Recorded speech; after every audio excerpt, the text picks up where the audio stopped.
नमस्कार मित्रांनो, लग्नानंतर होईलच प्रेम ही मालिका सध्या खूप रंगत वळणावर आलेली आहे.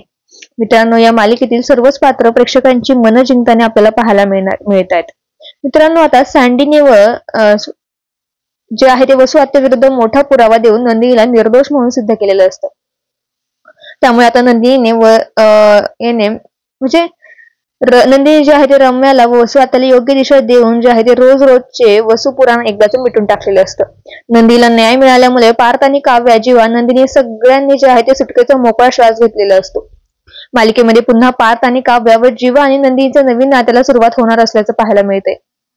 तर आता काव्य आणि पार्थ यांना खूप दिवसांनी एकांत मिळालेला असतो, तेव्हा पार्थची अशी इच्छा असते की आता इथून पुढे काव्याला त्याने न दुखवता आपण आपलं तिच्यावरचं प्रेम असलेलं सिद्ध केलं पाहिजे. त्यामुळे पार्थ काव्याला म्हणतो की काव्या, मला तुम्हाला एक गोष्ट सांगायची आहे.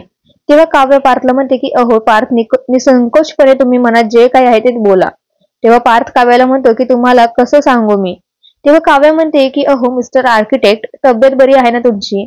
तुम्हाला नक्की काय सांगायचे ते तुम्ही मला सांगा पटकन, नाही तर मी इथून निघून जाईल बरं का. तेव्हा पार्थ मोठं धाडस करून काव्याला म्हणतो की काव्या, तुम्ही मला फार आवडता, अगदी मनापासून आवडता. तुम्ही जे आहे ते असं कधीपासून झालं मला कळलंच नाही, पण आपल्या दोघांचं लग्न टिकावं म्हणून मी सगळे प्रयत्न केले.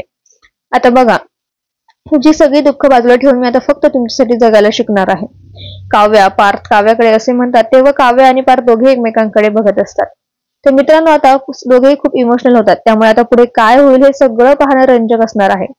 पण तुम्ही मालिका पाहताय का? मालिका तुम्हाला आवडते का? ते कमेंटमध्ये कळवायला विसरू नका. धन्यवाद.